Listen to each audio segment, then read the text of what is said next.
Mesdames et messieurs, bonsoir et voici un nouveau débat en direct sur Nile TV International. Ce soir, on va parler de plusieurs sujets. Le premier concerne la situation ou la guerre en cours à Gaza et la question du terminal de Rafah et des aides humanitaires. Puis on va parler du Liban voisin et le désarmement du Hezbollah.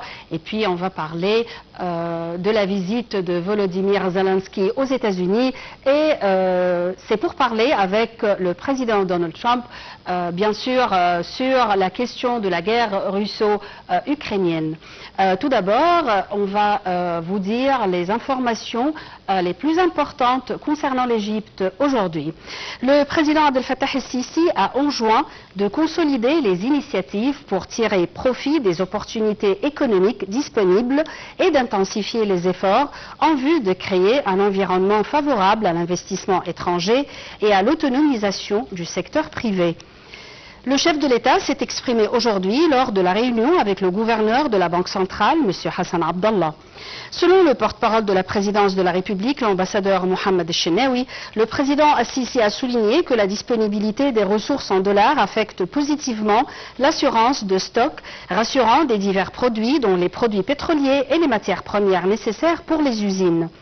Le président Al-Sisi a ainsi enjoint de poursuivre les efforts visant à accroître le volume des ressources en dollars et de maintenir la coordination entre le gouvernement et la Banque centrale pour garantir un taux de change flexible et uni.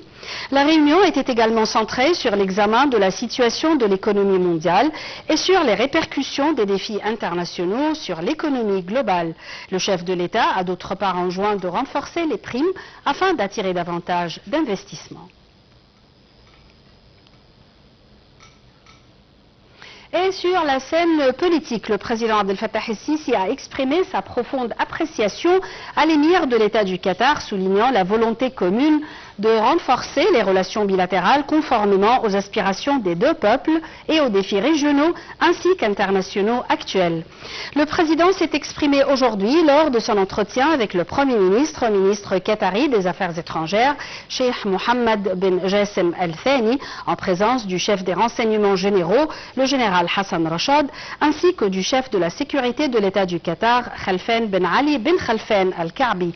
Le porte-parole de la présidence de la République a indiqué que le Premier ministre qatari a souligné la volonté des dirigeants qataris de renforcer les cadres de coopération bilatérale dans divers domaines, notamment en ce qui concerne le soutien aux projets d'investissement conjoints répondant aux aspirations des deux peuples. Le porte-parole a ajouté que la rencontre a été marquée par une confirmation conjointe de l'importance cruciale que l'Égypte et le Qatar accordent à leurs efforts continus en coordination avec les États-Unis afin de parvenir à un accord garantissant un cessez-le-feu immédiat dans la bande de Gaza.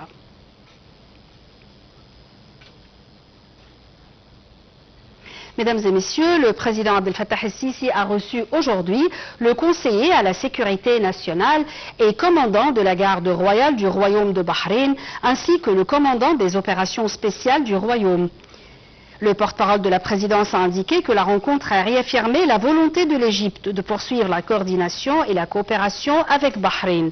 Elle a aussi abordé la nécessité d'accélérer l'acheminement de l'aide humanitaire vers la bande de Gaza sans entrave, le rejet du déplacement forcé des Palestiniens, ainsi que l'importance de contenir les tensions dans un certain nombre de pays de la région afin de préserver la sécurité et la stabilité régionale.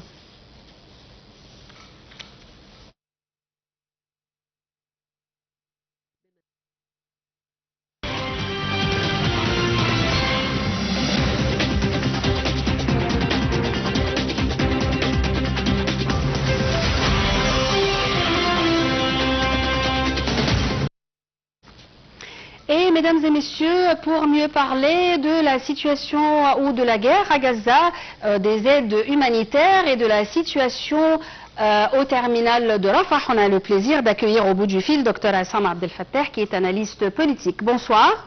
Oui, bonsoir. Alors, aujourd'hui, le Premier ministre palestinien Mohamed Mustafa et le ministre des Affaires étrangères égyptien Badr Abdel Ati sont arrivés au point de passage de Rafah du côté égyptien et ils ont tenu une conférence de presse. Quels sont les points les plus importants qui ont été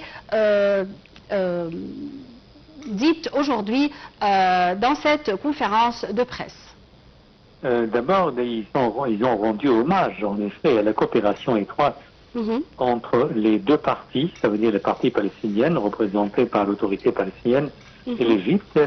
Et aussi, on peut dire aussi, c'est l'éloge qui a été fait au gouvernement égyptien pour son rôle vital sur l'acheminement, toutes les tentatives égyptiennes pour l'acheminement des aides humanitaires aux Gazaouis, dans l'enclave de Gaza. En fait, et que certainement ils ont appelé à la continuation de ces efforts jusqu'au moment où on pourrait peut-être trouver une issue de ce problème très compliqué, de Gaza, au moment où le gouvernement israélien insiste à aller jusqu'au bout. Ça veut dire assurer le contrôle du gouvernement israélien sur toute l'enclave, malgré toutes les tentatives, tous les efforts. En tout cas, c'est que eux, ils ont fait preuve d'insistance sur ici leur détermination et à coopérer ensemble pour rétablir la paix à Gaza et pour aussi la reconstruction de Gaza conformément aux recommandations sur lesquelles le sommet arabe a débauché en Irak. Et l'Égypte a pris en charge en fait il a déjà élaboré un plan pour la reconstruction de Gaza. Et que et les deux parties, et aussi la partie de Qatar également, eux, justement, sur ce même chemin, ils font leur mieux pour réaliser ce plan sur le terrain. Voilà. Et concernant l'acheminement des aides humanitaires qui se tient chaque jour depuis le terminal de Rafah, comment vous voyez ces aides de la part de l'Égypte et l'acheminement des aides jusqu'aux Gazaouis?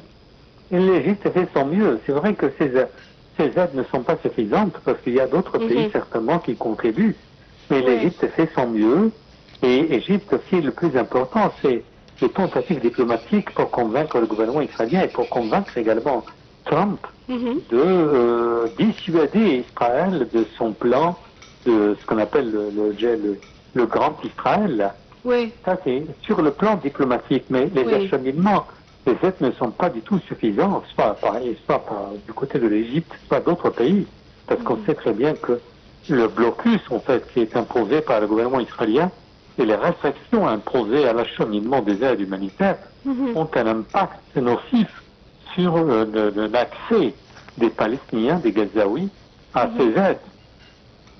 Et pourquoi on parle toujours d'une crise devant le terminal de Rafah, puisqu'il y a 4 autres terminaux qui sont là entre Gaza et Israël?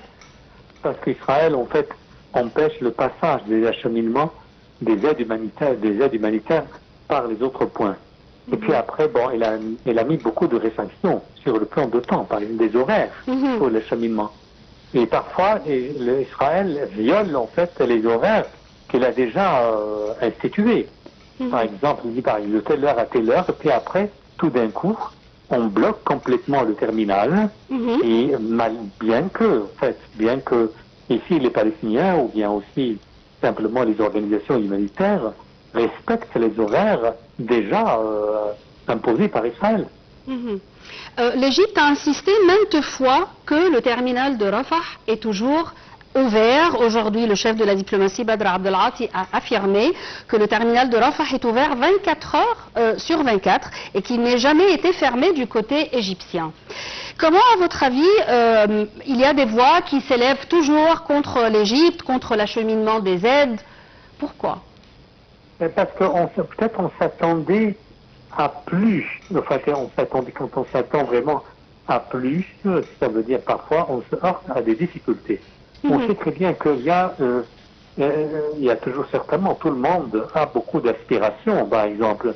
Et bien sûr, tout de même les Égyptiens souhaitent également ici aller contribuer justement à ces organisations humanitaires ou bien à toute campagne humanitaire pour délivrer la nourriture, les denrées alimentaires aux Gazaouis. Mais il faut quand même, il y a des règles, il y a des traités, il y a des accords, il y a des conditions qu'on ne peut pas violer.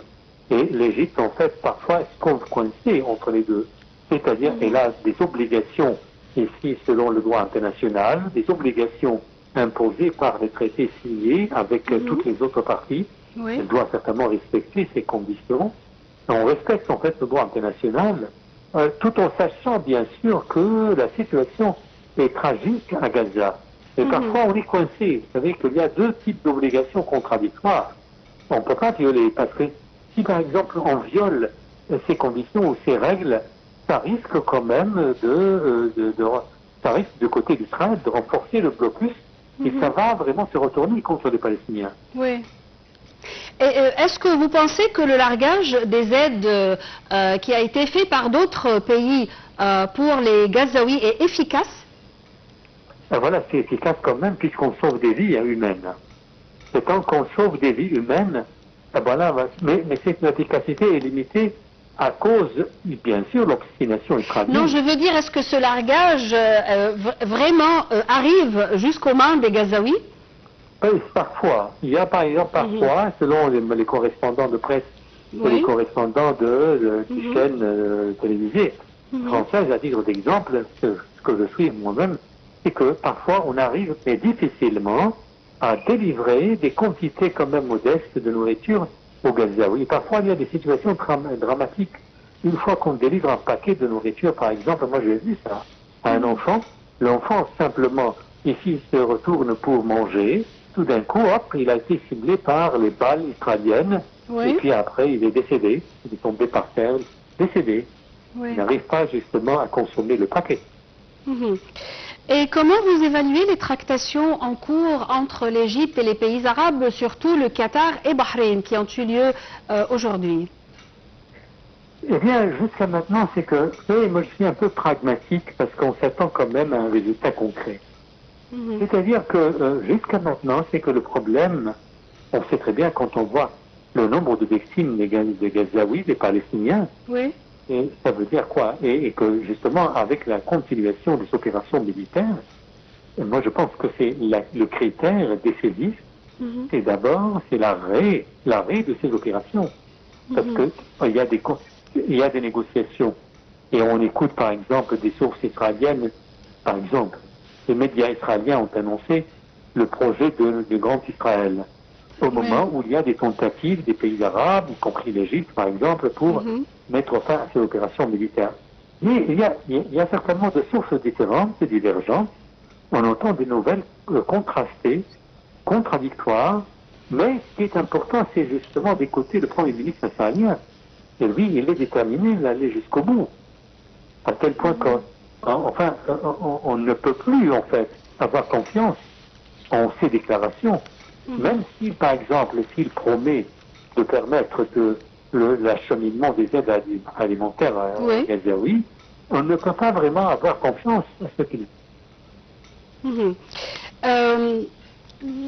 À votre avis, qui, à part les États-Unis, aura un impact assez énorme sur Israël ou peut convaincre Israël de stopper la guerre, de maintenir un cessez-le-feu, de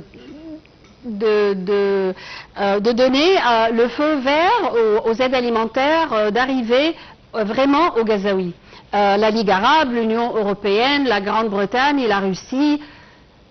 Qui d'après vous? Sauf les États-Unis. Vous me posez une question sur mon avis.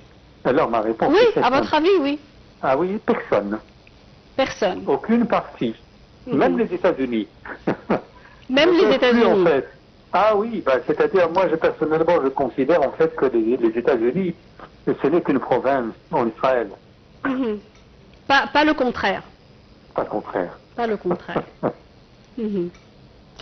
Alors, Dr Aissam Abdel Fattah, merci beaucoup pour vos éclaircissements. Mesdames et messieurs, restez avec nous, une petite pause et je reviens tout de suite.